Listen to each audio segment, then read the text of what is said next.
Hey, welcome and good morning to a third lecture in biomedical fluid dynamics and biofluid. Today, we'll be starting to look at an important flow system in the human body, flowing blood vessels. In previous years, I called this lecture simply pipe flow. This might be a bit boring in terms of calling it, but really that's what we're going to do. We're going to be looking at the pipe flow. We're going to be developing some really basic fundamental results on pipe flow. Probably some of them we have already seen, like the plane or the pipe flow. But then we're going to go on to more complex pipe flow. And you will see how this is all relevant, not only in the cardiovascular system that you see in this slide, or the systemic circulation is actually with the large vessels, mainly this central vessel, the red line in the center is the aorta, the Hauptschlagader, which is a large, maybe it is the largest artery, and just to the left of it, you have this blue vessel where blood is coming back from the body. It's the vena cava, the whole vena, the largest vein, and I think it's the largest blood vessel overall in the human body. And of course, this goes to smaller and smaller vessels, but those that you see here, for what we talk about, we will still call them large blood. Then as we go down to microcirculation, it becomes small. But it's not a lecture about the cardiovascular system today. We'll be talking about the cardiovascular system specifically next week. Today, it's just about large or pipe flow in large blood vessels. So just to open up this field a bit, we have pipe flows, similar flows as in large blood vessels. Also in the respiratory system, we have the bronchi, trachea, the largest one, but also as you go down, further down to the bronchioles, this is all still pipe flow. We'll have an lecture on the balance sense. There's pipe flow in the inner ear, which allows you to sense motion. We will learn in the lecture on hearing on the cochlea that there's a pipe flow, very complex pipe flow in the inner ear, which allows you to discriminate different frequencies, acoustic frequencies. There's a pipe flow in the gastrointestinal tract. There's a pipe flow or multiple pipe flows in the urinary tract. And there's pipe flow in the lymphatic, and so on. So, as I said, it's not about specific organ today. We're really trying to generate some basic results on a tract. So I would like to first classify a little bit what we are doing. So let me go to Blackboard for the first time, and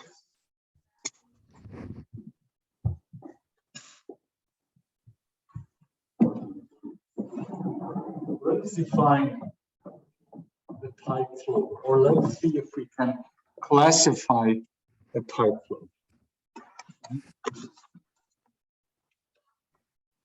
So if we think about a pipe flow, maybe the first thing is that we look at the geometry.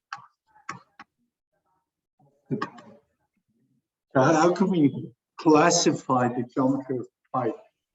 Well, first of all, we could say so there's straight pipes versus curved pipes. And you probably would agree with me that most piping in the human body is curved. But predominantly, we have a curved piping system. The other thing is about the cross section.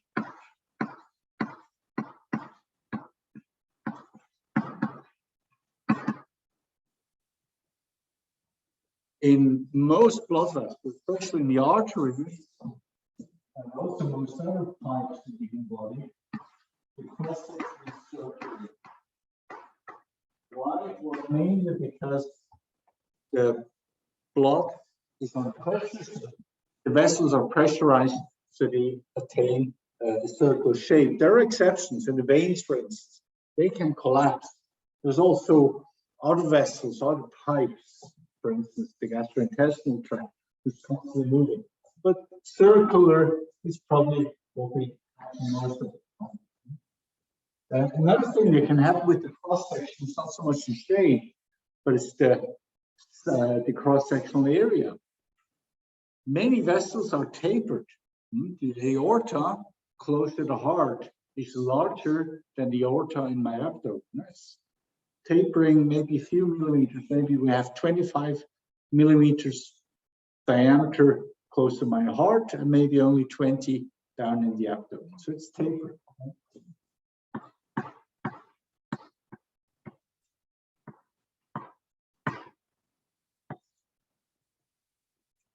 What else? Yeah, there's another thing which is maybe a bit, doesn't sound very biological, but it's more mathematical. The length of the pump. What we will do in the first hour today is we're going to assume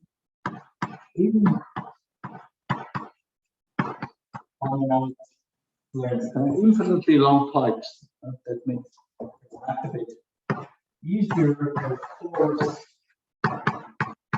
In reality, we'll find out. We'll see what this means for the pump later on. So much about the geometry. What else?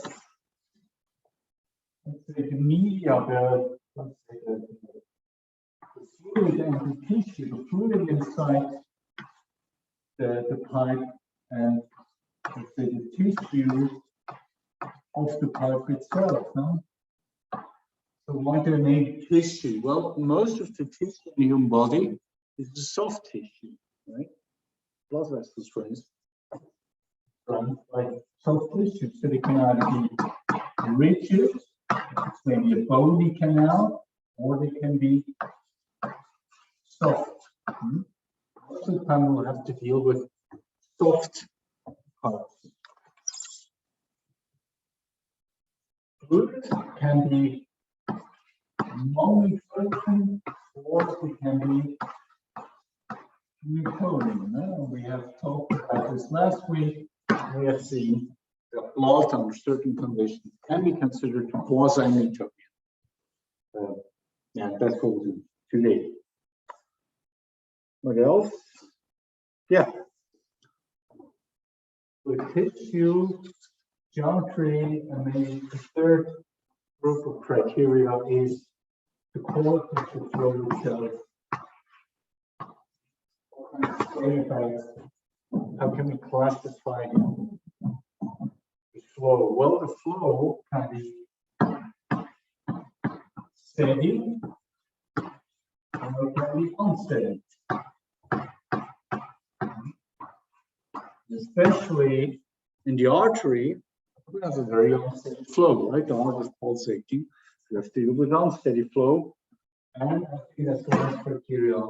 We can either have a laminar or we can have a turbulent flow. Important classification. There's just turbulence. The human body, or at least in cardiovascular system, things should be laminar. Typically, not always, but typically, when you see turbulent flow in the blood system, there's something wrong. There's something not good, something pathological. Okay, so we have 1, 2, 3, 4, 5, 6, 7, 8. We have finished one. Section circle, fundamental constitutive curve. Oh, yeah. Incompressible. The flow is incompressible.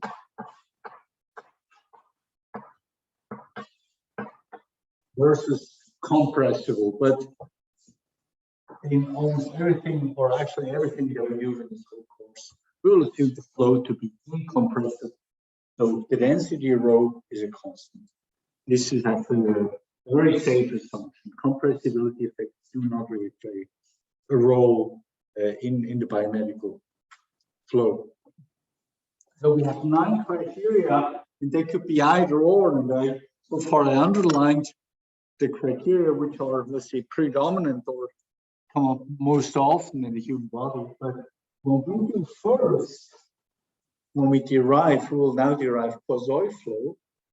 Poiseuille flow is a flow in a straight vessel.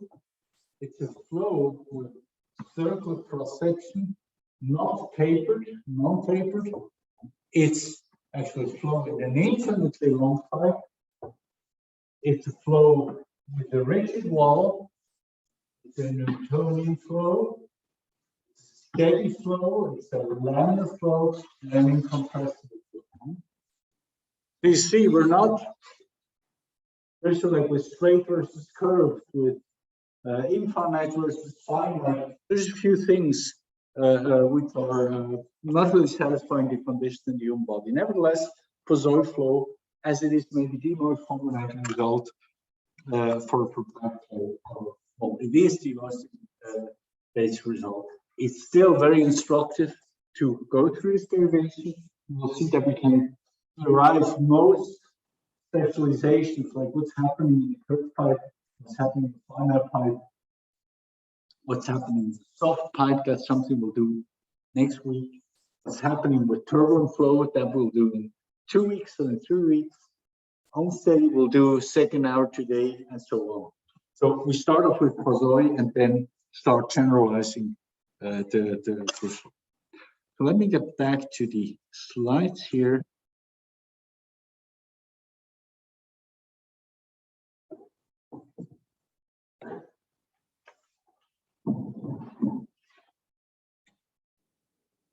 So on this slide, on this slide, I summarize again all these criteria, and the bold-faced criteria are those that we're dealing with now. Just giving you an idea, it's only 1 out of 512 different options, and one of them that we choose is the Poiseuille flow. So what is Poiseuille flow? Poiseuille flow looks like that, right? Like that, what we have here in this diagram. We have a pipe. It is infinitely long. We have the coordinate system, the cylindrical coordinate system, with the z-axis along the main axis of the pipe, radial coordinate r, theta, and the only flow velocity that we have in this Poiseuille flow is the actual flow velocity, which we denote by W. And the flow is axisymmetric, so it's a W of R, and the other two velocity components, radial velocity and azimuthal velocity component, are zero. But we will derive it. And you probably know that the shape of this velocity profile is parabolic. It's an exact result of the Navier-Stokes equation. Right? There's no simplifications here. In some sense, just idealization, but no simplification. Just a little look at the history. This flow is, well, I call it here now Poiseuille flow because this is the common term. Some people, especially in the German-speaking regions, also call it a Hagen-Poiseuille flow. It's completely synonymous. Why Hagen-Poiseuille? Well, there were these two people here who almost simultaneously developed these basic results, and that was I think the beginning of 1800s, the beginning of the 19th century. Gottlieb Hagen, he was a civil engineer, and Jean-Louis Poiseuille, he was a physician, and both were interested in how fluid flows through pipe. And both found some fundamental relations, which are now known as Poiseuille's law. We'll see that in a few minutes. And both published that, and there was the time before the internet, before social media. At the time when they did it simultaneously, they didn't know of each other. Right? So sometimes we talk, or you hear people talk about Hagen-Poiseuille flow. Yeah, also listed here in this slide.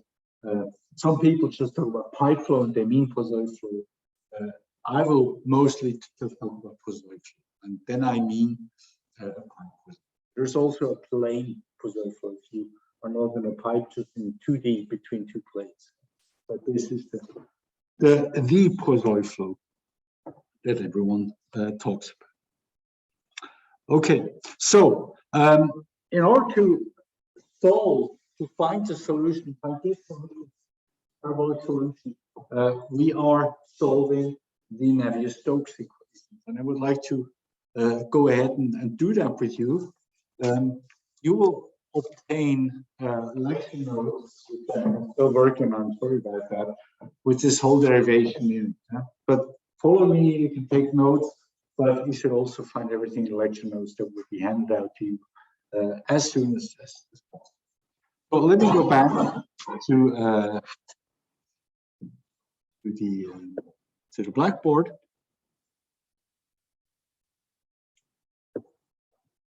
And we'll be starting to work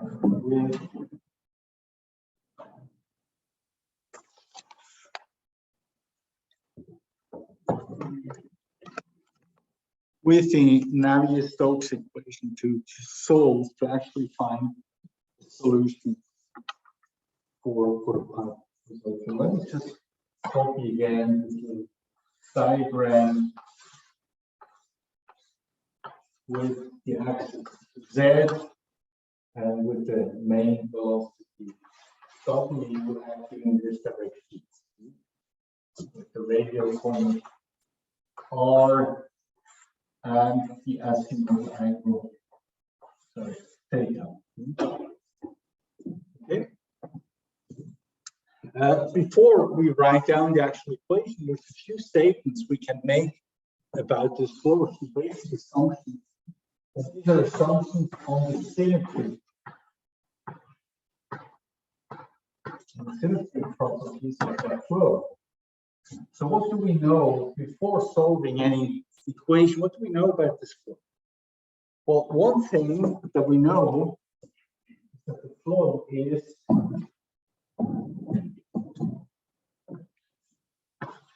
x-line symmetric. And mathematically, this means any derivative with respect to theta, with respect to the azimuthal angle, will be 0.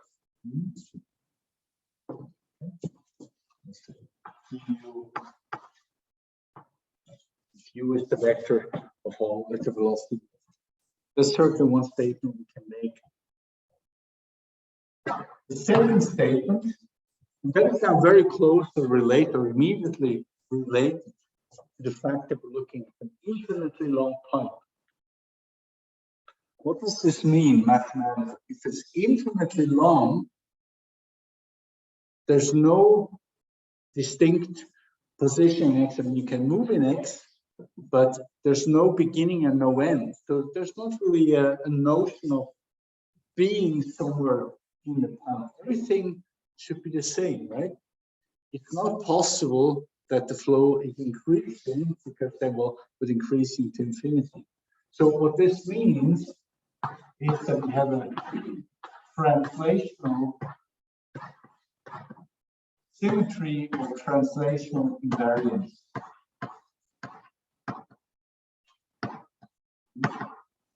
So no matter where we are in the pipe, the velocity profile should always look the same. So mathematically speaking, this means that u dz, sorry, is also equal to 0. There's no change in the z direction, the axial direction. Kind of trivial observations, but they will be important because they will allow us to take out quite a few terms. So much for the symmetry. So let me start with the first part, the first or one of the equations of the Navier-Stokes. So Navier-Stokes equations comprise an equation for mass conservation. This is this divergence of u equals 0. And the larger part, the larger equation, is the momentum conservation, which looks far more complicated. So usually it is most meaningful to look at conservation of mass, or some people also call it the continuity equation. Okay? So the continuity equation is simply divergence of u must be 0. Now, divergence of u, this is a nice shorthand notation for that, but we should look at it what this divergence really means, and this divergence what it means in cylindrical coordinates. So cylindrical coordinates are maybe if these were Cartesian coordinates, the divergence is just the ddx of u, d dy of v, ddz of w. In cylindrical coordinates, the divergence operator is more complicated, and it looks like that. The divergence of u is 1 over r d dr for u now being the velocity component in radial direction, plus 1 over r d theta of v being the velocity component in azimuthal direction. So that would be non-zero if we had like a helical flow, plus d dz of w, and the axial component of the velocity. And the sum of these three terms will be 0. So this is the divergence of the velocity in radial coordinates, and that is 0. So let's see what we can do with that. I'm using red color. Let's use orange then. So it's always good if we can pick out some terms, right? That always makes solution easy. So here's the dd theta. dd theta, we know that the flow, or we impose that the flow is axisymmetric. So this term here will definitely be 0 in the first place. What else do we know? Well, here we have a ddz. So we know the velocity is not supposed to change the direction. Yeah, an incomplete long time. So also this term is 0. So all that we end up with is the first term, 1 over r ddr of ru is 0, and that is actually an equation that can be installed. Write it down again. Here.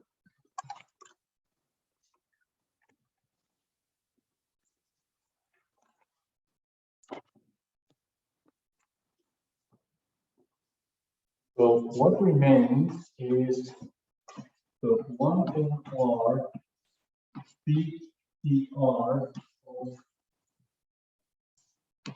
r u equals 0. We can multiply by the r, so that goes away, and we can integrate once, or we can say ddr of ru is 0. So obviously r times u must be a constant, right? And otherwise the derivative will not be. Or in other words, u is equal to this constant divided by r. Well, what could this constant be? Do we have a way to find this constant? Well, constants, integration constants, usually determine them by using boundary conditions, right? What boundary conditions we have? We have actually not talked about this yet. Maybe let me put them here. The boundary conditions is, of course, that the velocities, the velocity vector, so all three velocity components at r equals to the radius, so at the wall, the height as the diameter of v, or we also sometimes use A as the radius of the pipe, so D equals to A. So at R equals A, so that's at the wall, obviously the velocity should be 0. Okay. So let's use the standard condition for this equation. So U at the wall, U at R equals A, if this A times U must be 0, so obviously the constant must be 0. And the result at the end is the trivial result that U, the radial velocity, must be 0. Not just at the wall, but throughout the course. So yeah, maybe not so exciting as a result, but important. We have now rigorously shown, based on the continuity equation, that the velocity U must be 0. And we use this here, we use the boundary conditions. BC, yeah? Boundary conditions, not before Christ. Boundary conditions. Good. So we have used the continuity equations. We cannot use them anymore. So next equation that we can use with some hindsight, I know that it's most meaningful to work now with the radial momentum. Radial momentum. Keep in mind, the momentum equation, this large and ugly equation, is actually a vectorial equation. It has 3 components. In reality, these are 3 equations. There's a radial momentum, an azimuthal momentum, and an axial momentum. So we start by looking at the radial momentum. Let me write down that equation. So it's rho du dt plus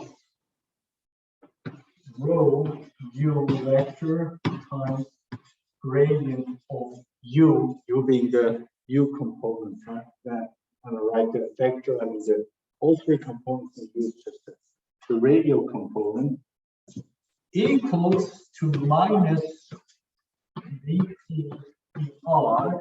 So the pressure gradient, the change in pressure in the radial direction,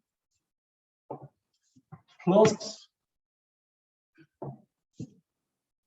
the viscous term, which is mu times Laplace of u.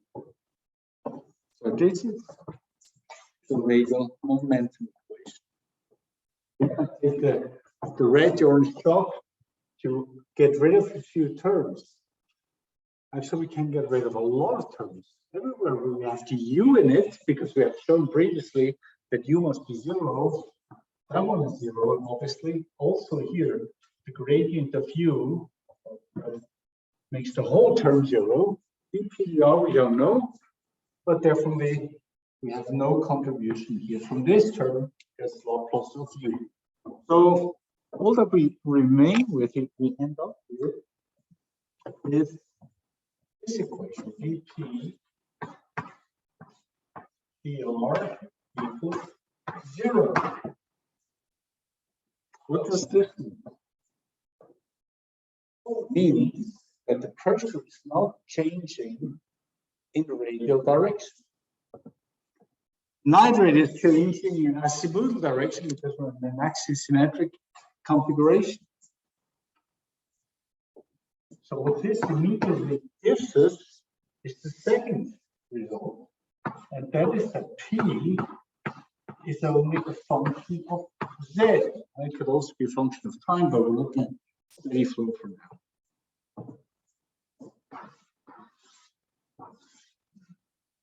This is, by the way, a very important result for practical reasons. For doctors, if interventional cardiologists, they use catheters to go into the blood vessel to measure the blood pressure locally. It does not matter if they place the catheter close to the wall or in the center of the flow, the pressure is the same. There's no change in pressure in the cross-sectional direction or in the cross-sectional plane. Always have the same pressure. Pressure is only changing in axial direction.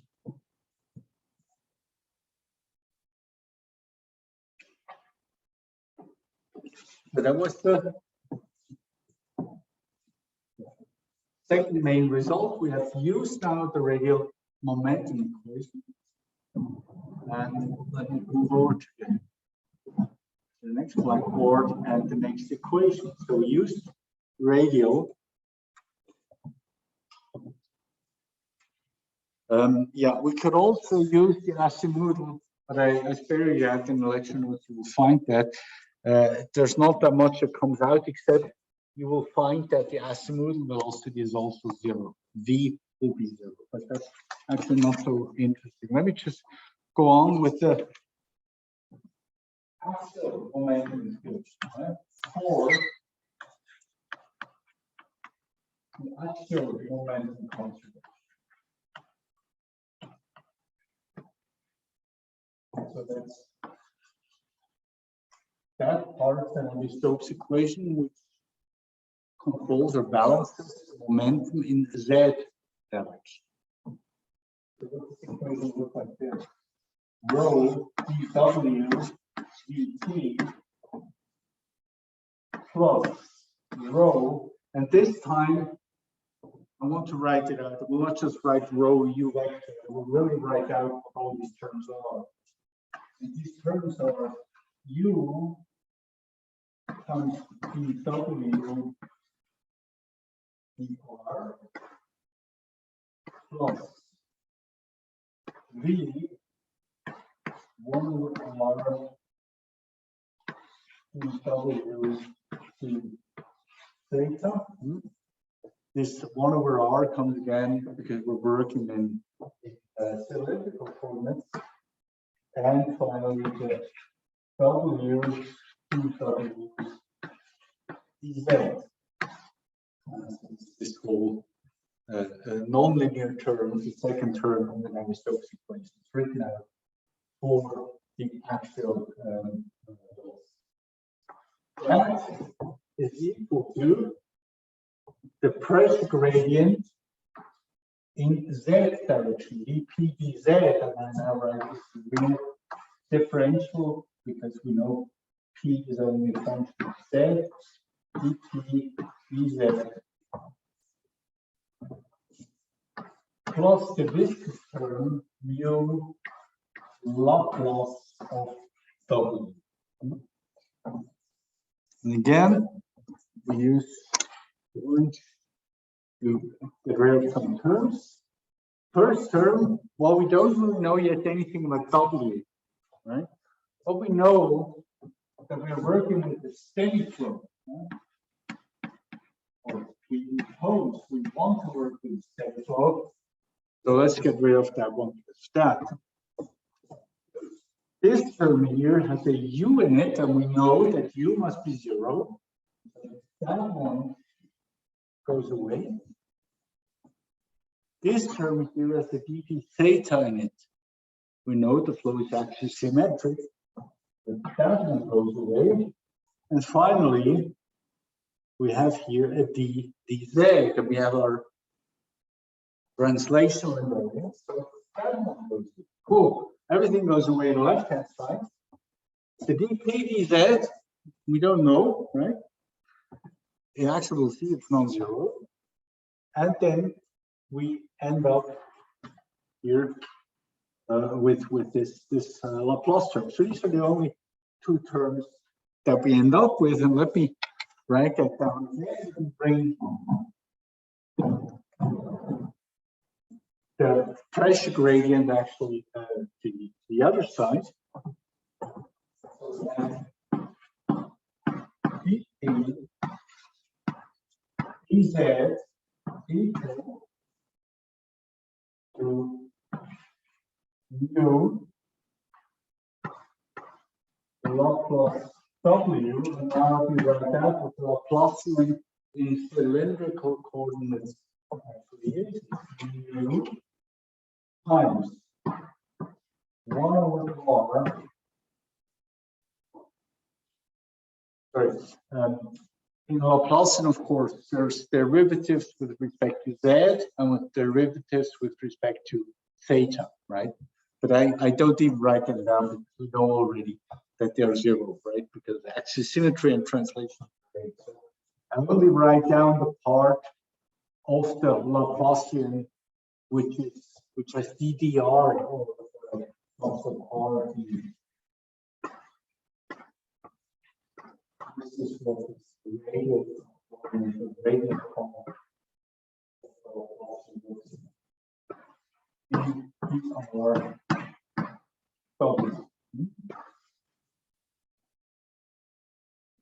this is the second, or it contains a second derivative with respect to R that comes from the Laplace.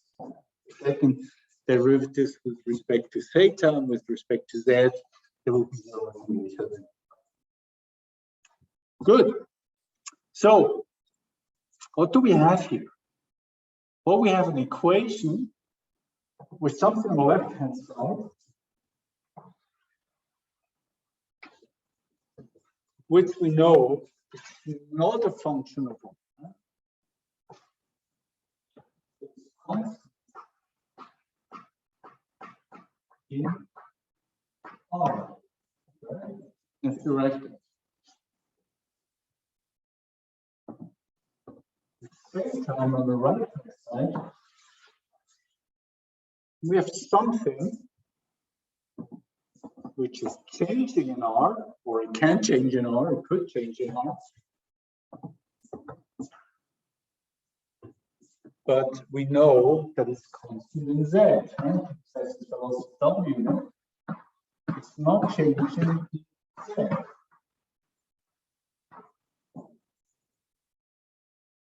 So we have a left-hand side which potentially is a function of Z, but it's definitely not a function of R. And we have something on the right-hand side which is definitely not a function of Z. But still, the two need to be equal for any R and any Z. Sorry, say loud. Exactly, a constant.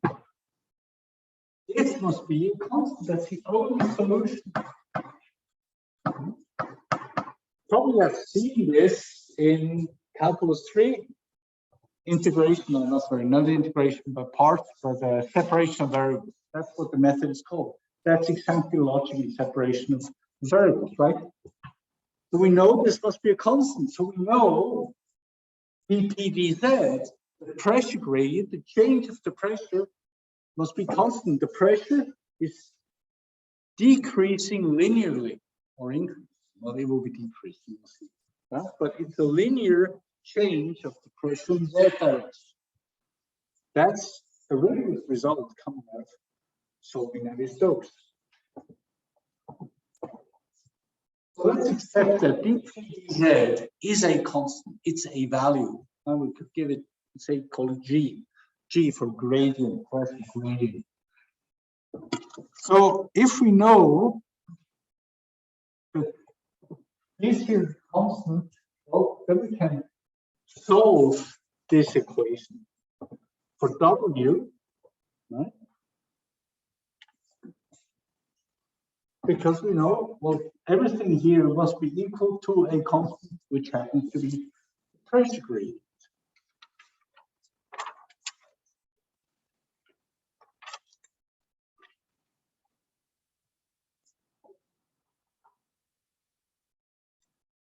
So let me write that down again.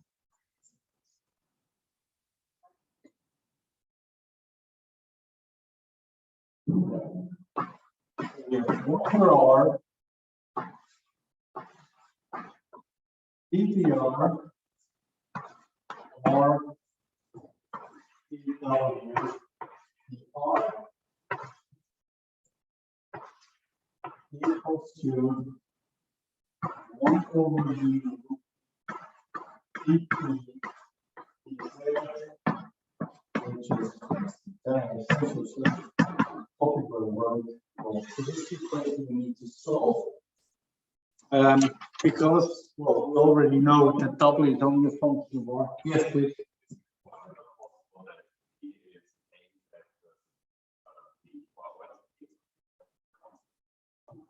What is the constant? No, P is not constant. dP dz is constant. dP dz. P is changing. Actually, we'll see that P is decreasing in the direction of the pipe flow, linearly decreasing. Okay? So this is actually an ordinary differential equation because W is only a function of R, of the radius, right? Not a function of theta, or not a function of Z. So this is actually an ordinary differential equation equal to constant. If you think of how to solve ordinary differential equations, how do you call such a differential equation? One which is equal to constant. It's an inhomogeneous ODE. Inhomogeneity because it's not zero, right? The homogeneity is zero. So this is an inhomogeneous ODE, ordinary differential equation. Okay. And the way we solve ordinary differential equations is by solving for splitting the solution into a homogeneous solution, where we set the right-hand side to 0, plus a particular solution which is solved for the right-hand side. So this is the standard textbook way of solving inhomogeneous ordinary differential equations.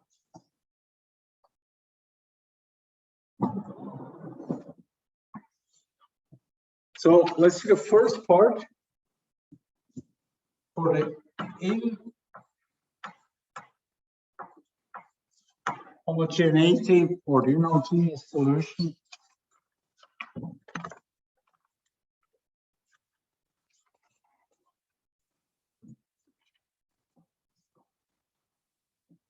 We make an ansatz WP, and again, this is always a bit magic. You know, have to have some hindsight. We make the ansatz that the solution looks like A times R squared. And then we plug in this ansatz in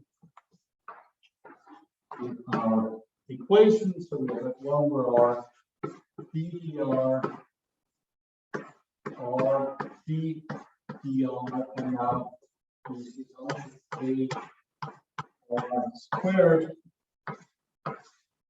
and this should be equal to dp dz.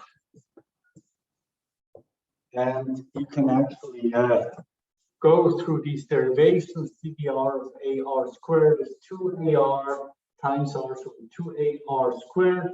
Again, the dvr. So at the end, I can divide again. So at the end, when you carry out all these operations, you end up with 4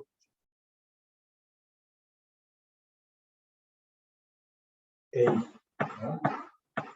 So you just go through this step by step. So we have 4A equals dp dz. Therefore, A must be 1 over 4 dp dz. And keep in mind dp dz, we know it's a constant, just a number.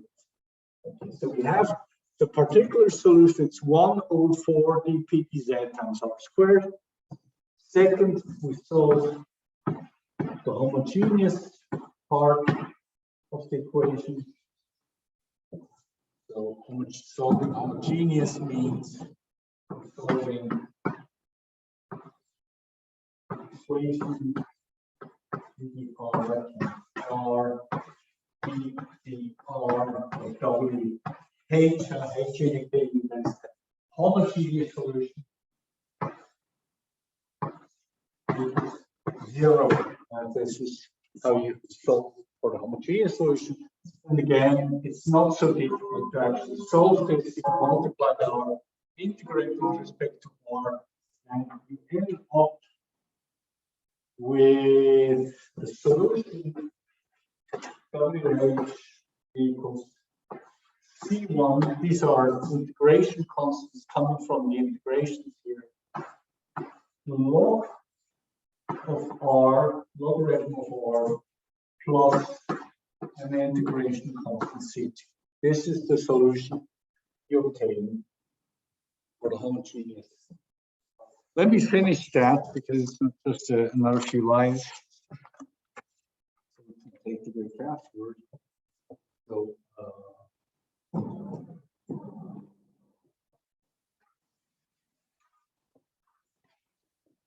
So we have W is equal to W homogeneous plus W particular ends up being the following. First write the particular solution 1 over 4 mu dp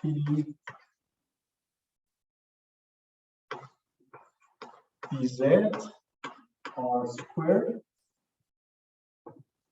plus C1 log R plus C2.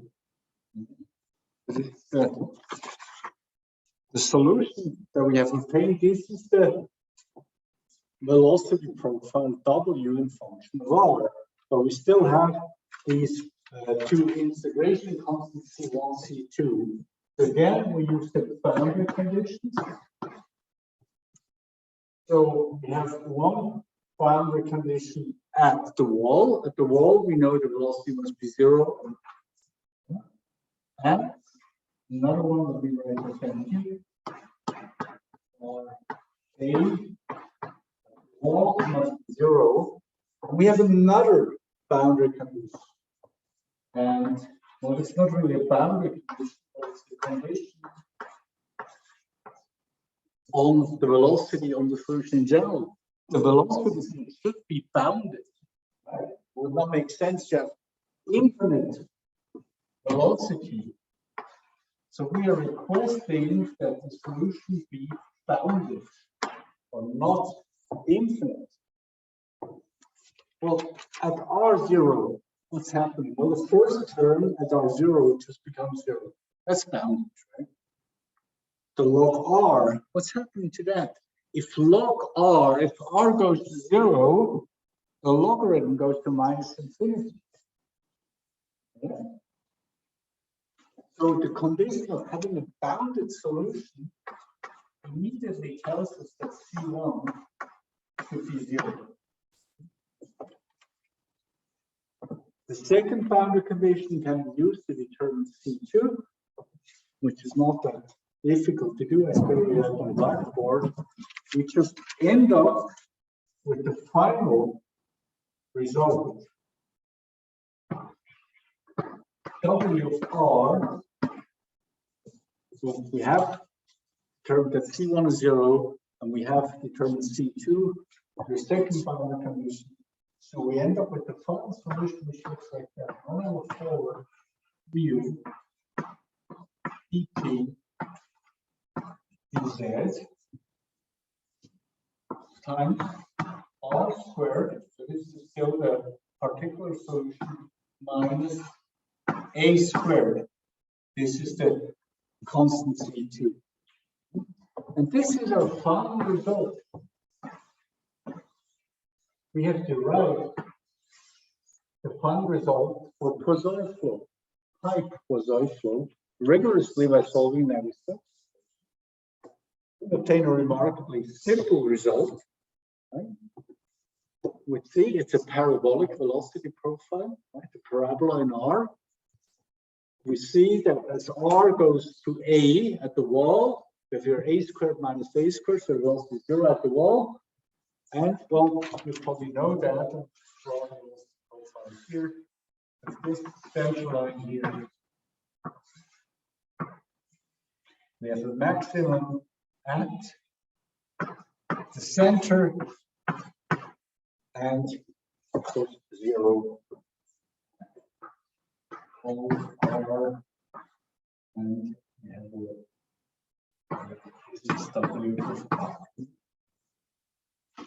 If the viscosity is increasing, the velocity will be smaller, makes sense. If the pressure gradient is larger, we're pushing more, we have more flow, also makes sense. There's one thing I need to point out. So what if R is somewhere between 0 and A? So this is A radius. If R is between 0 and A, oh boy, this term becomes negative. Okay, so this whole expression is negative, which is weird. So that, oh, sorry. Sorry, you need to take off the mask. The derivative of pressure over that direction. Exactly, that's the point. Yeah? So this shows us that to get positive flow, we need a negative pressure gradient, which, if you think in terms of physics, makes sense, right? You need to push more from one side than from the other to get a positive flow direction, so that pressure needs to decrease. The flow always goes toward a lower pressure, right? Which is intuitive. Okay, so let's take a break here, say 50 minutes until 20 past, then we'll continue.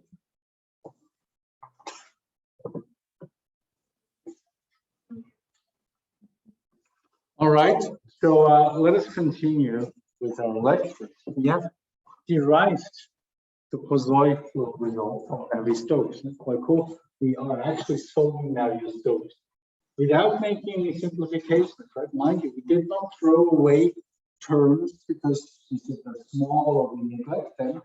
We solved the equation rigorously under the given assumptions, right? These are idealizations, but not simplifications. There's one more result I would like to write down here, and it's brings us to the actual Poisson law. This is not known as Poisson's law. Poisson's law is actually looking at the whole flow through the pipe. So if we want to get the whole flow rate, not just the local velocity, but the whole flow rate, maybe let's indicate this like a large arrow. If we want to know how much flow is going through this pipe, let's call this Q. Q is the symbol I usually will use for flow rate. So volumetric flow rate. How many liters per minute? How many cubic meters per second? These are flow rates. So in order to compute that,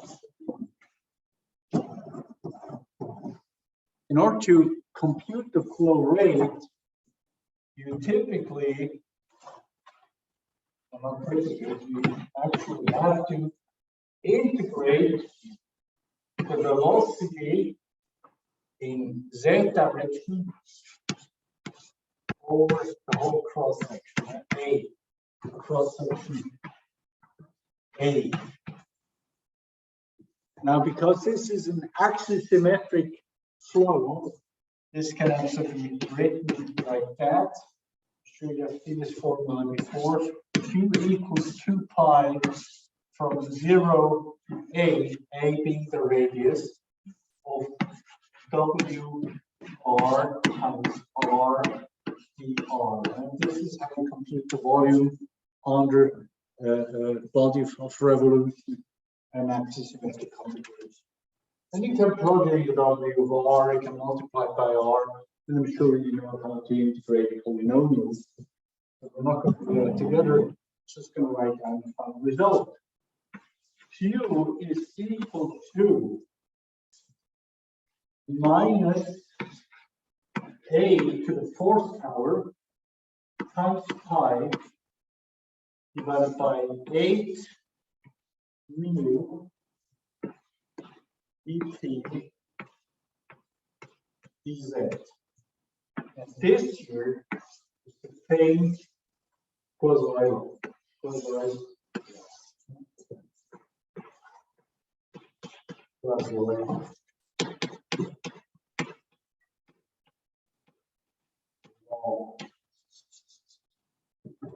Okay.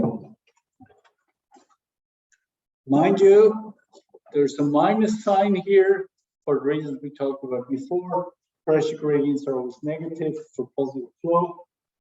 Important here, physiologically important here, this term, this value here, this fourth power. This is really important. Why? Well, it tells us that the radius goes into the fourth power into the equation. Changes in radius, they really matter. If you change the radius by 10%, it's not just 10% more flow, it's 1.1 to the fourth power, right? So it's a lot more. The effective radius changes are quite dramatic in position, just because of this fourth power. But let's look at all these results on the slide. Let me switch back to slide.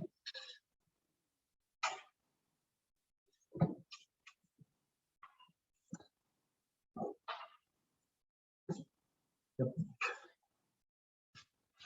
Switch back here. So on that slide.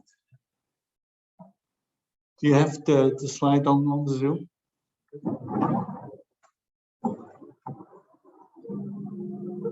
So here we have everything summarized. On top, the parabolic velocity profile, then we have here Poisson's law with the fourth power in it. At the equation down, then this is actually a bit more handy if we work with these equations. So instead of having a pressure gradient dp dz, we're talking about pressure drop over length L. So we have a pipe of length L. We multiply dp dz times L, and that gives us a pressure change. So if we have a pressure change delta P in the pipe of length L, can be either written like that with Q in it, or it can be written here with the U in it. Make sure we have consistency here with the U.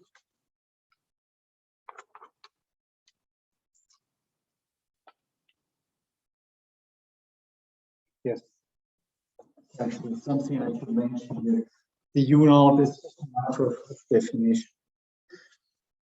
So with U naught, I typically denote the peak velocity.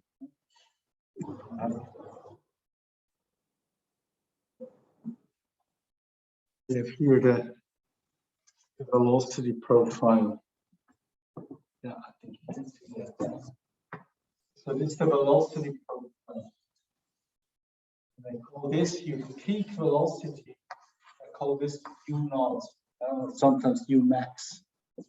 But there's another quantity that's often used, and this is the U with the bar. That means the mean velocity. U mean.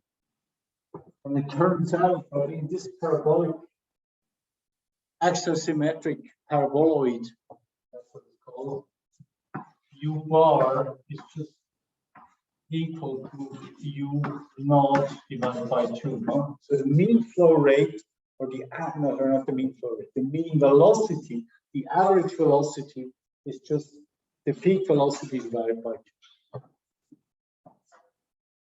2. So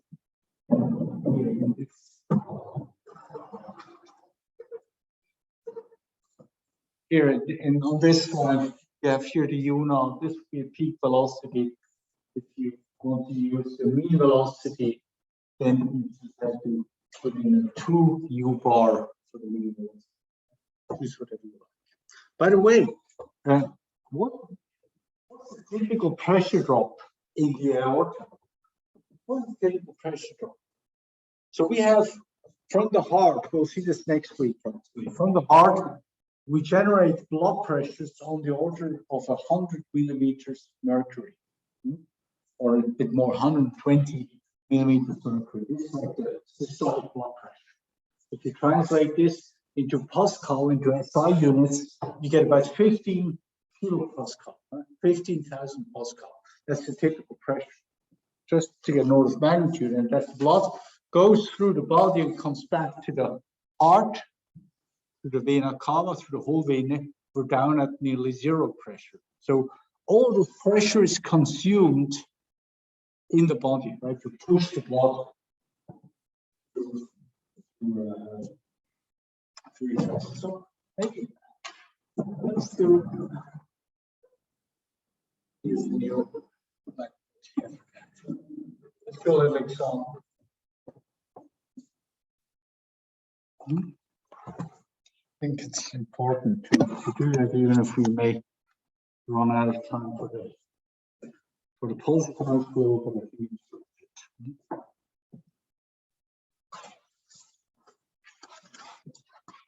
it's an example.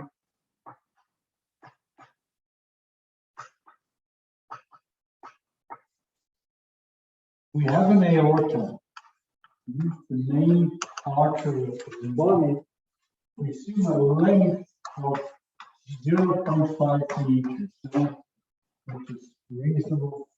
Assume that we further assume a diameter of 0.02 meters, 2 centimeters, and we assume a velocity of 1 meter per second.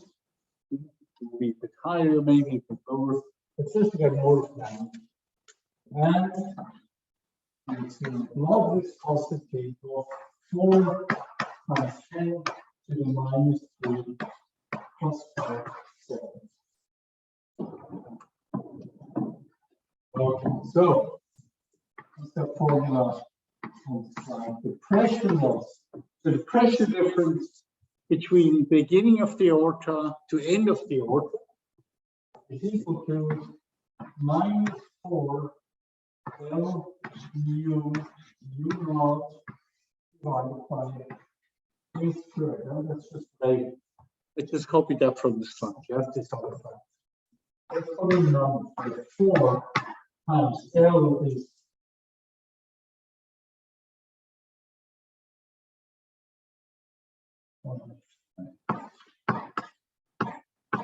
put the 0.5 meters times mu, which is 4 times 10 to the minus 3 Pascal second.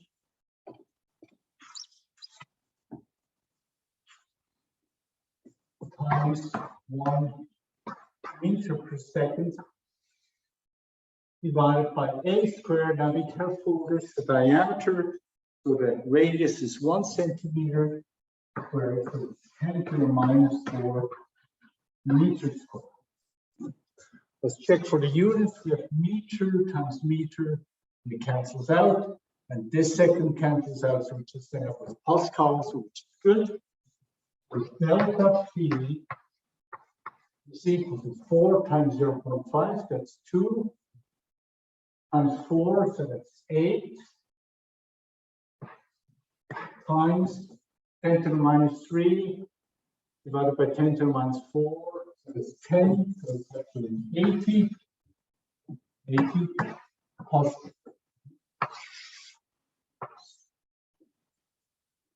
Okay. So what did I say before? The blood pressure, systolic blood pressure as it comes out of the heart, is on the order of 15,000 Pascal. 15,000 we start with, blood goes through the body, ends up at the heart again at 0. In the main blood vessel, we're only consuming around 80 Pascal. So almost nothing. So the blood pressure almost stays the same in these large blood vessels.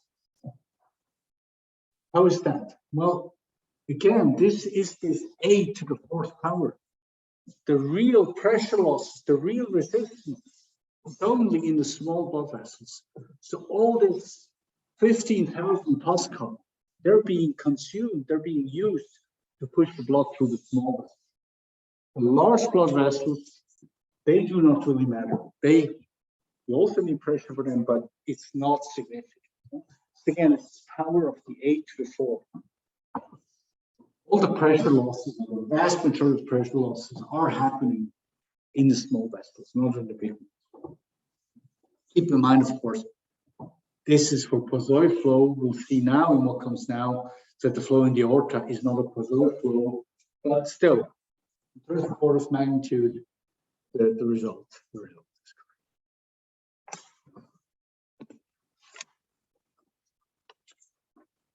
correct. Okay, so I think we can stay right on the what is in my notes? Oh, yeah. Let's stay right on the blackboard. And let's think again about what we have done in the last 40 minutes, last 30 minutes with derived Poiseuille flow. And one of our major initial assumptions or observations was that this dp, or not dp dz, du dz is 0, right? Oh, actually, this was the typical assumption. It's translational invariance. We could only do this because we had a pipe that was infinitely long. What if we have a pipe that is not infinitely, which most vessels are, or actually all vessels are in the human body? Let's, for instance, look at this situation. I think of a large reservoir with an outlet.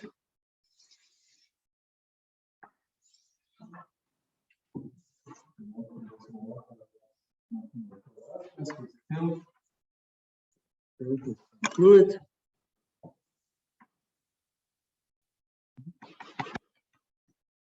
And we're pumping this fluid out of this reservoir. If this pipe is long enough, and I don't make it any longer, but I guess you get the idea. Eventually, the pipe will be something like infinitely long, will be very, very long. So we'll end up with a Poiseuille flow.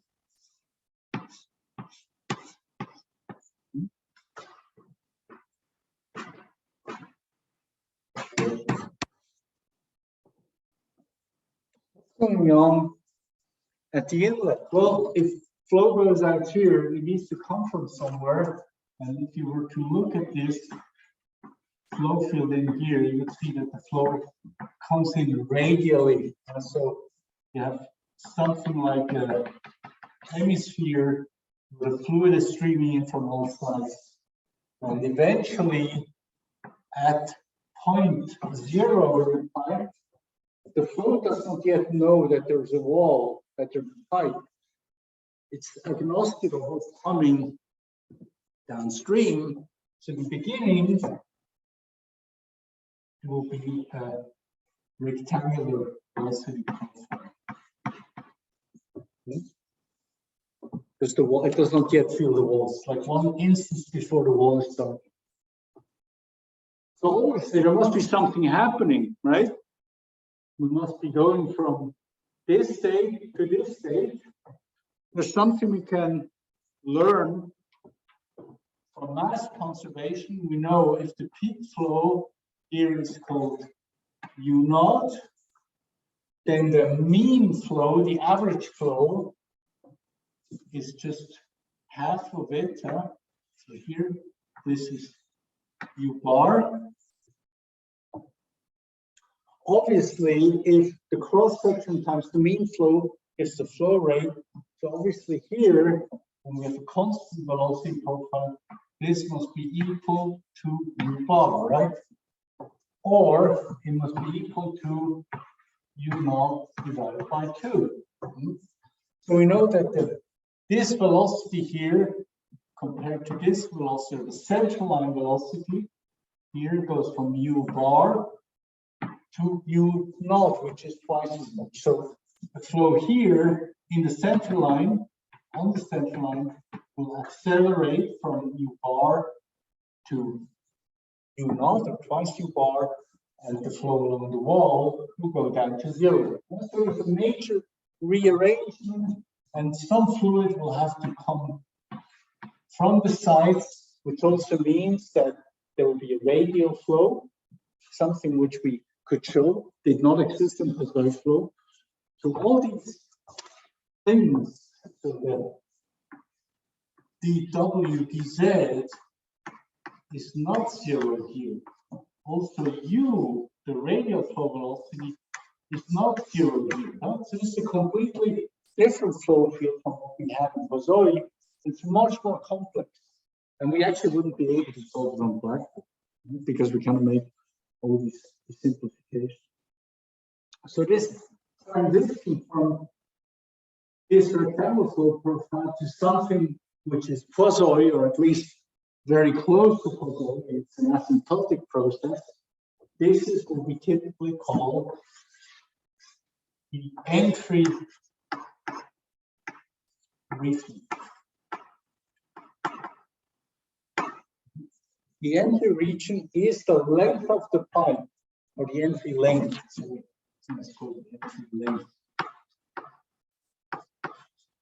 The entry length is the length of the pipe it takes for the flow to adapt from a rectangular profile to a nearly parabolic profile.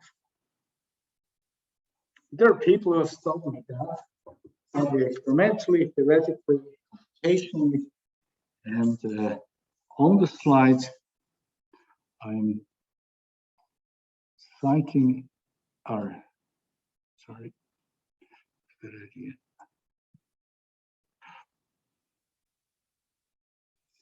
On the slide, I'm showing you some of these. Yeah.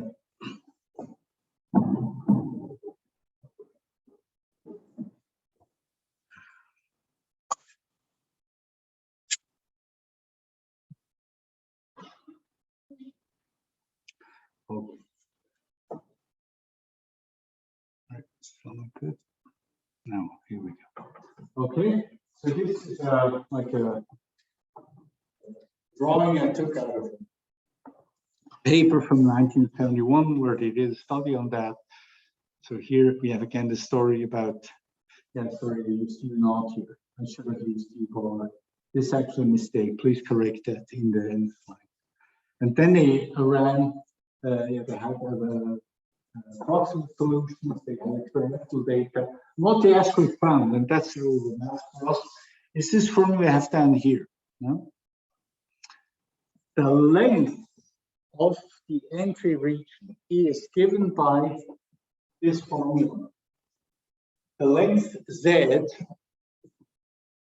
divided by D, so it's non-dimensional length Z prime, is approximately equal to 5% of the Reynolds number. So it's a length that scales with the Reynolds number. Large Reynolds numbers, large entry length, small Reynolds number, small entry length.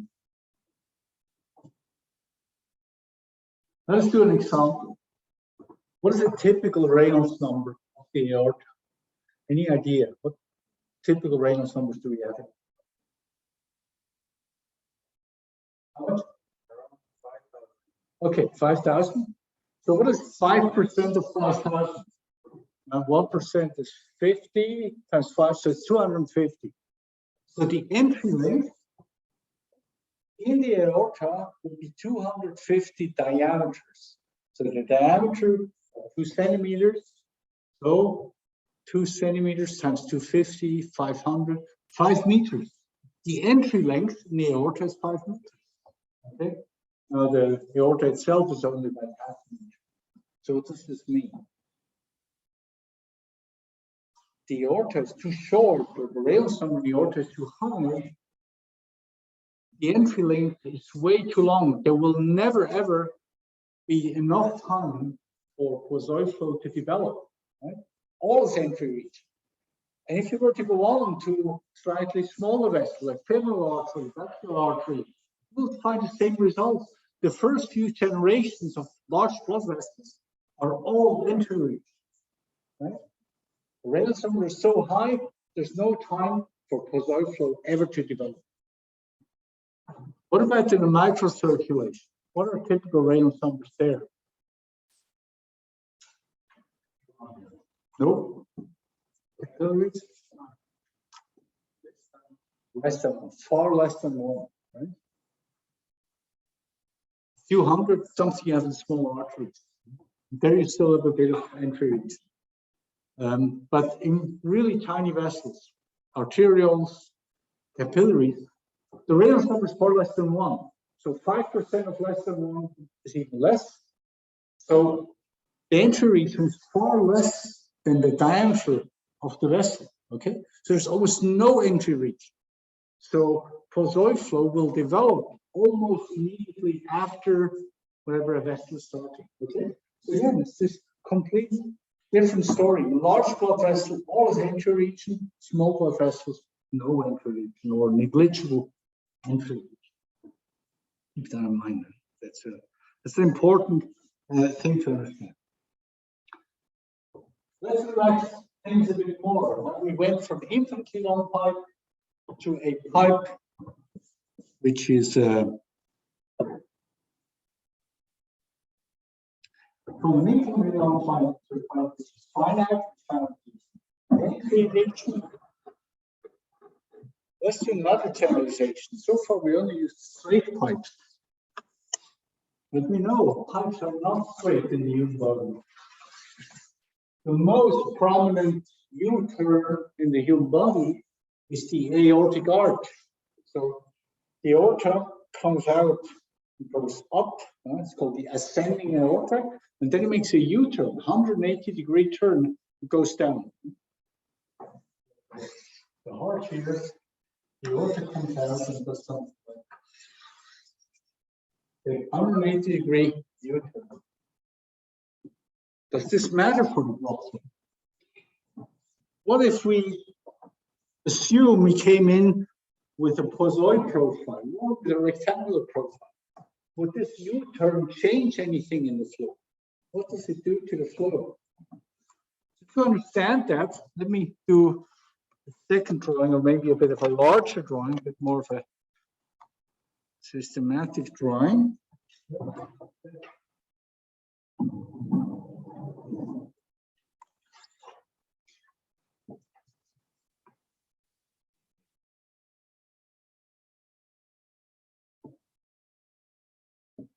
Let's say we have a straight pipe, and then we have this curve. Great. That's the first half of this. Let's just assume we come in here with the velocity this color. Let's assume we come in with a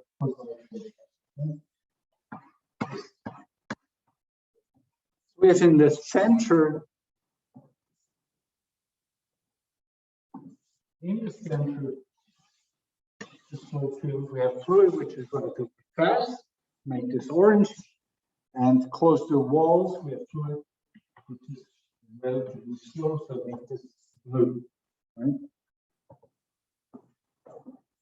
So this fluid comes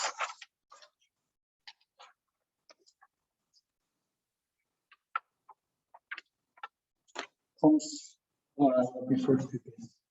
What we do, and we're all engineers here, so we can do this engineering drawing, that cross section, circle cross section. We have fluid, fast fluid, or I want to call it high momentum fluid in the center, and along the wall we have blue fluid, which is low momentum. And this is the situation here. Okay. Now what's happening to the fluid as it arrives? Well, let's first go with the fast fluid, the high momentum fluid. It goes straight, it has inertia. Right? Inertia tells things to go straight, so it will go straight. You'll see the wall coming here. Take this one. This fluid goes toward the outer wall. The blue fluid, of course, does the same, right?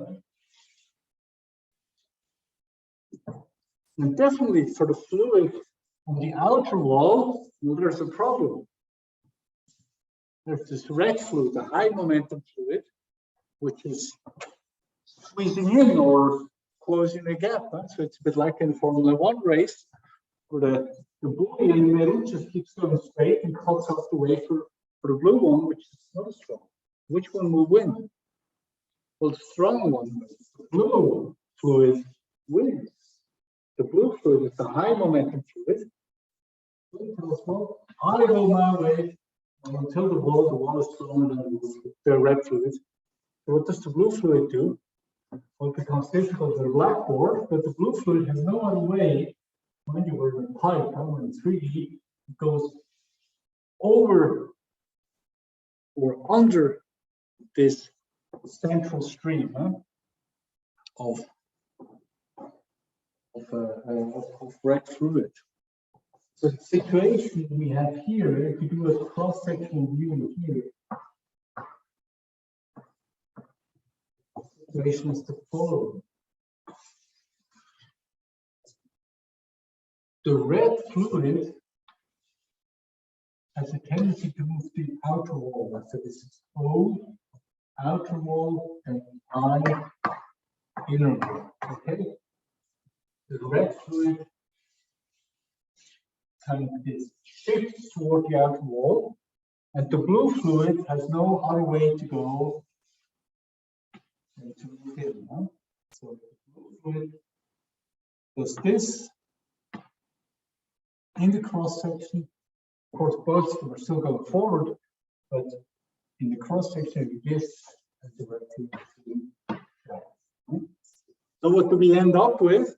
We end up with a rearrangement of the flow field, and we end up with vortical flow, one going clockwise direction on the top, and one going in counterclockwise direction at the bottom.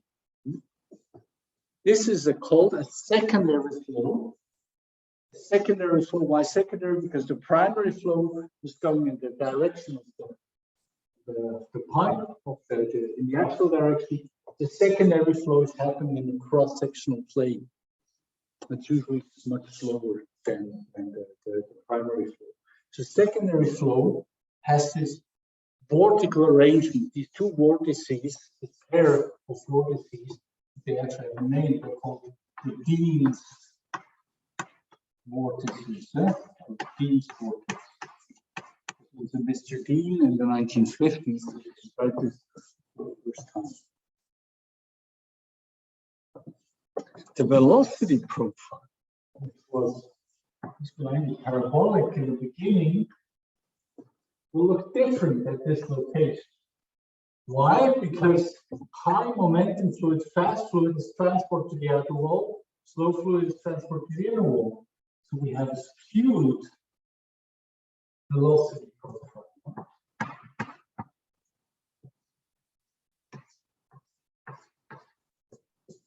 Okay, skewed to the outer wall. This is a classical situation.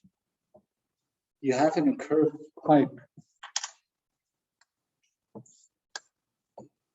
You get the secondary flow, the Dean's vortices. This then looks like a helical flow, right? Because you have these vortex in the cross-sectional plane, and you still have the forward-going flow. So it ends up being something like a helical flow.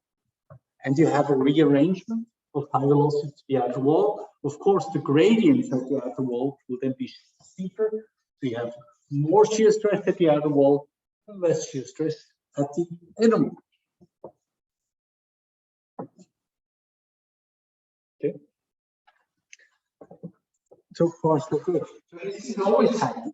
Do we find this everywhere when we have curves? So we have the aortic arch, but we have plenty of curves in the pipes, also in the microcircuit. Will it happen in the microcirculation? No. In microcirculation, you will not see this, even though you have at least a sharp U-turns there. Why? Well, let's think of the physical phenomena which are driving this effect and which ones are not. So this is definitely an inertia-driven effect, right? The more inertia you have, the more inertial difference you have between the high momentum fluid and the low momentum fluid, the more effective this effect will be. Viscosity is working against this effect, right?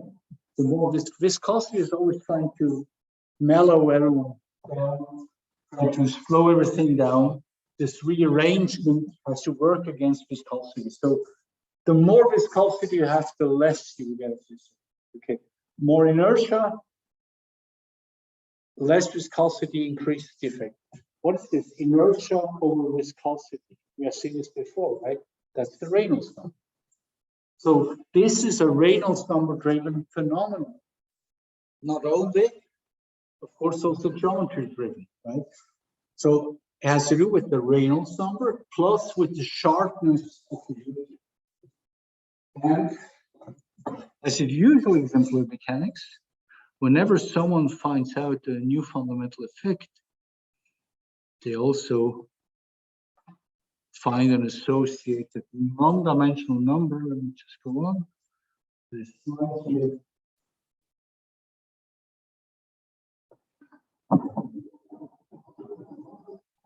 That's the Dean number. Right? Dean found the effect, Dean defined the Dean number, or maybe not, maybe it was named after. I actually don't know. So it looks a bit like the Reynolds number. That's the Reynolds number times this term here, square root of A being the radius of the pipe, R being the major radius of the U curve. So like the radius with which the central line is turned, right? So this A over R is a non-dimensional value for the sharpness, the geometrical sharpness of fluid. Right? This gives the D number, and you get these D numbers typically when the D number goes above 60, let's say above 100, then you have D vortices. If it goes even higher, the flow will even become turbulent. Okay, so we have, just by relaxing two geometrical criteria, we have already found some additional complexity, and I would like to review a video that we viewed in the first lecture. This is carotid bifurcation. Okay. It's a slow bifurcation. And there's actually three phenomena with this. You see this helical flow component here. Okay. So as the flow comes from the parent vessel and hits the apex of the bifurcation, it actually has to take a right turn, without turn going to the bottom vessel, or a left turn to go into the top vessel. That's also why we see here this rearrangement of the velocity. Yeah? So that for this fluid here going to the upper vessel, it's like a left turn. So this is the outer wall. So this is where we have accelerated velocities, or here it even indicates these vortices. What is this here indicating? It's boundary layer, this growing boundary layer. Or a boundary layer is something which reflects that the wall is slowing down. So it's exactly the entry length effect. At the beginning, we have no boundary layer and it has to develop. And at one point, the two boundary layers from all either wall come together, that we have a result. So this is an entry region phenomenon. Here we have a separation region phenomenon. That's of course also a Reynolds number driven phenomenon. That is inertia kind of the flow will separate and we get a recirculation. That's something we'll talk about, I think, in 2 weeks when we look at arterial bleeds. In summary, what we have done now already gives us quite a good understanding of what's going on and why this flow here, this complex numerical simulation, looks like it will do. There's one thing we have not done yet, and would at least like to start. And that's also something here. What is the thing that's happening here that we have not done? The unsteadiness. This is an unsteady block, and everything we have done so far on the blackboard was steady. So let's go ahead and relax that. Let's go ahead and think of a pipe flow which is unsteady, and to do it mathematically, we introduce a pressure gradient. It's a linear constant pressure gradient Pazoid flow. This time, we still keep it constant in phase, but we make it oscillate in time. We make it oscillate with a frequency omega. I use here this complex notation. You can also think of this as a cosine of omega t. Just use it in a complex notation. Why am I doing this? Well, if we have a system, an equation, a fundamental equation, come on down here,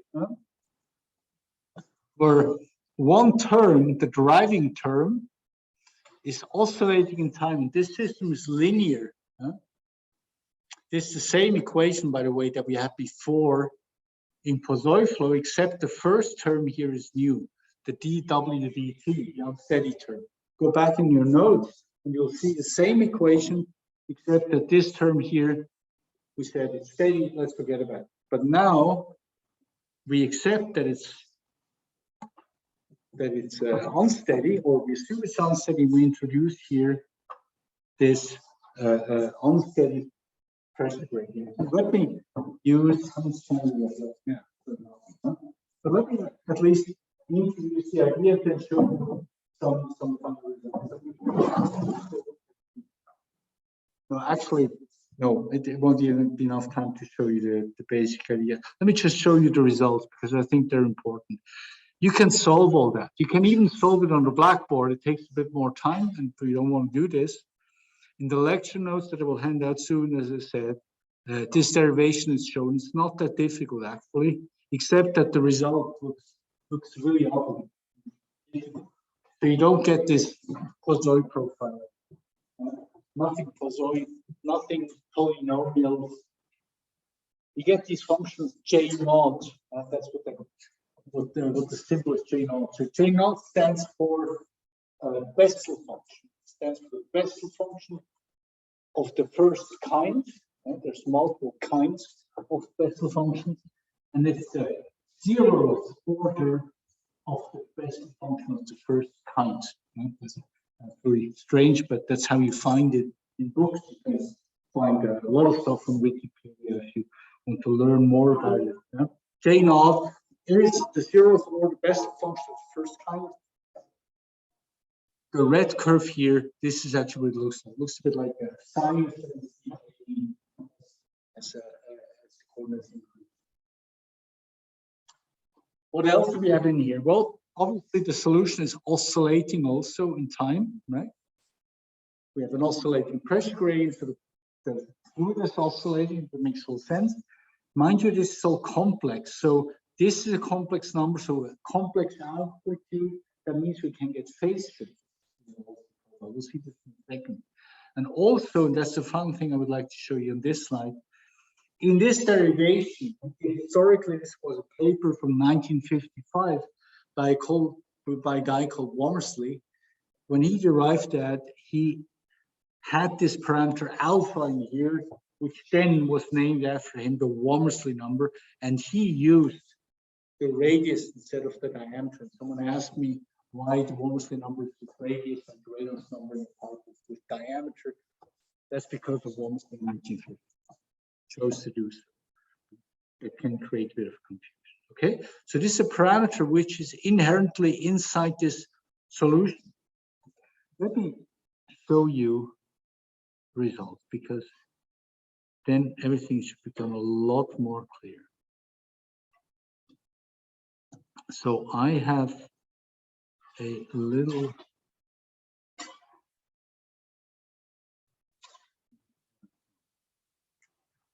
let me change this whole screen thing.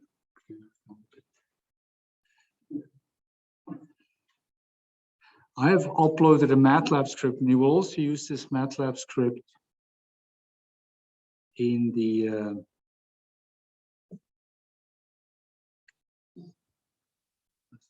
what I want it to work.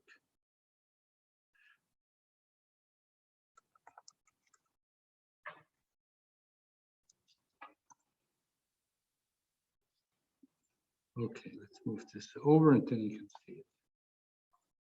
Yeah, here we go. Okay. Well, this MATLAB script does, it's actually evaluating this formula you have up here, this Womersley solution. The red line you see here is the velocity profile according to Womersley solution, which is an exact solution. This is actually a Wormsley velocity profile.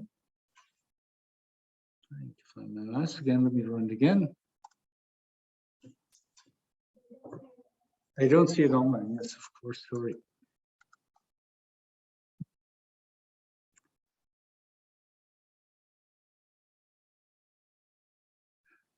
Now they can see it online, right? Okay. This is the Wormsley profile that you get if this Wormsley number, it's alpha, is chosen to be 10. It's a relatively high frequency or a large phase. And you see it has this funny shape. It's certainly not parabolic anymore. It's certainly not a pozoid profile. I can rerun. Maybe I'll bring the screen. Yeah.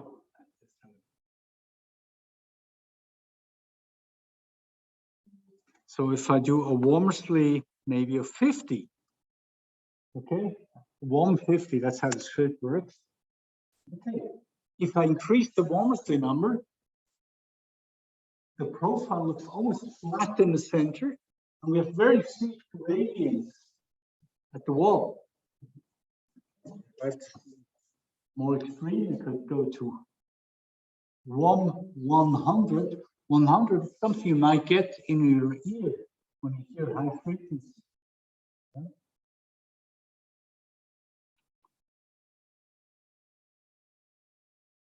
You see my mouse. Just see if I can. Oh, okay, very good.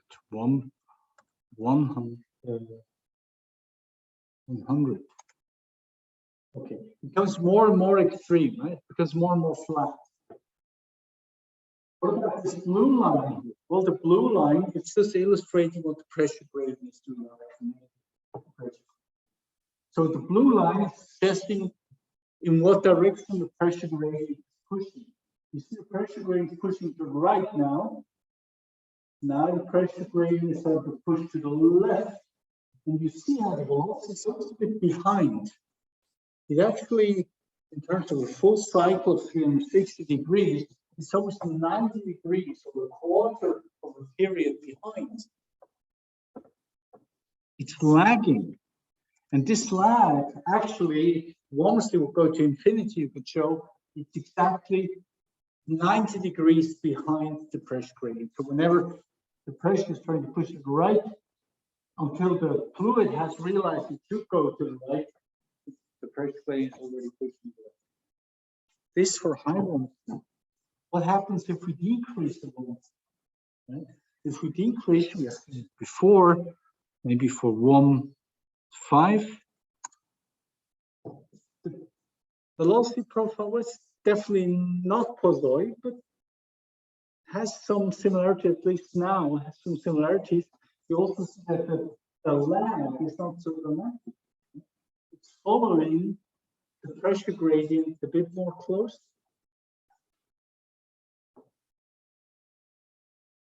Let's go down to Wormsley 1.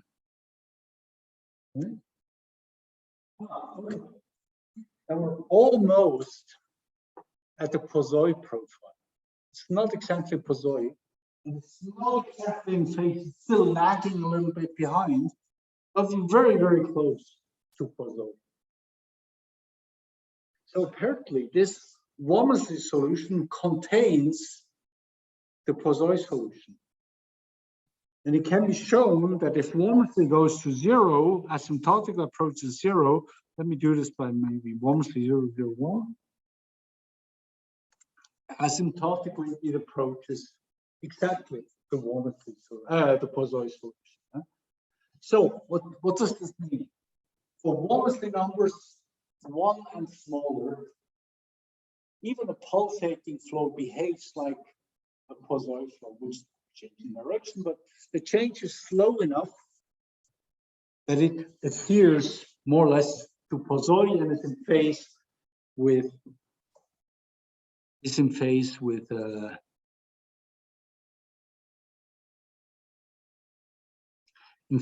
velocity gradient.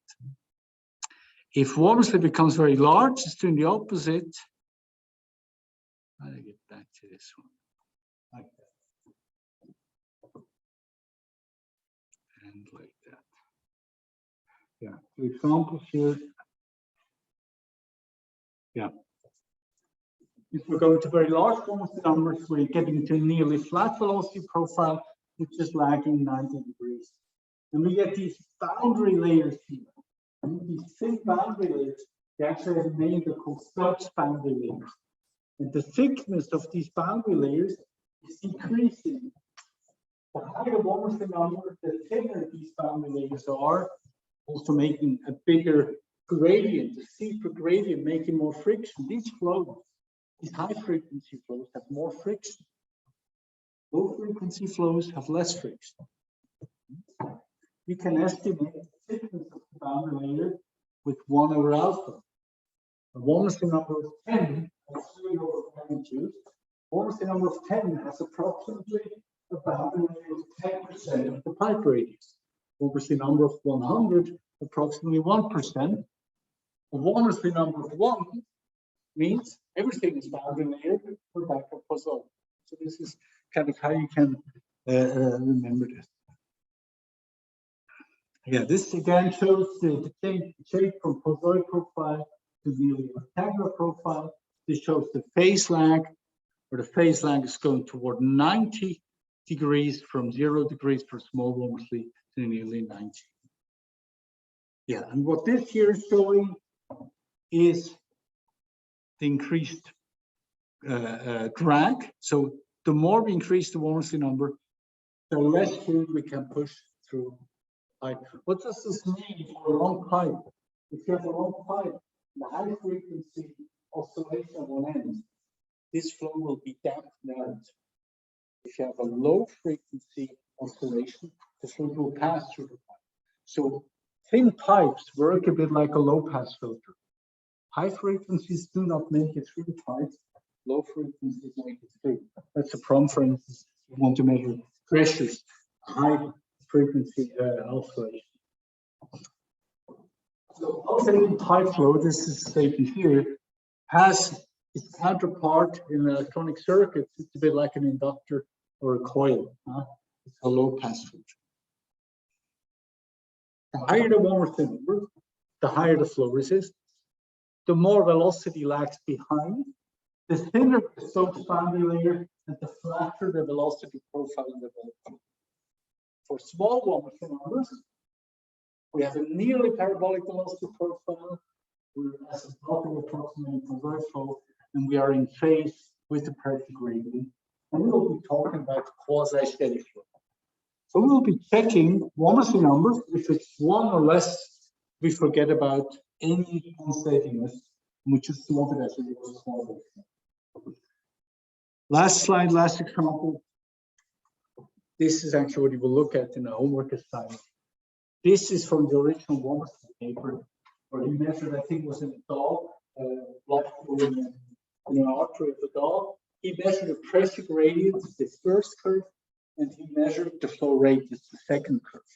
And I think it's quite clear these two curves are shifted. Both show the pulsation of the heart, but both curves are shifted. So the Q curve, the flow rate curve, is lagging a bit behind the gradient curve. And it's lagging behind. This shows the full pulse cycle from 0 to 60 degrees. So it lags about 50 degrees behind. And we can use one of these diagrams we had in the previous slide. We see a phase lag of 50 degrees corresponds approximately to Wolfram number of 2.7. And if you were to go and check what artery Wolfram measured is flowing, take the diameter, you take the frequency, the heart, the beat, the heart rate of the dog, and the viscosity of the dog's blood, you probably would arrive at 2.7. That's the whole idea of this system. We'll quickly review that beginning of next week's lecture. But with that, I think it's the close here, and I will stop the recording, and I wish you a good rest of the day, good weekend. See you next week. Bye-bye.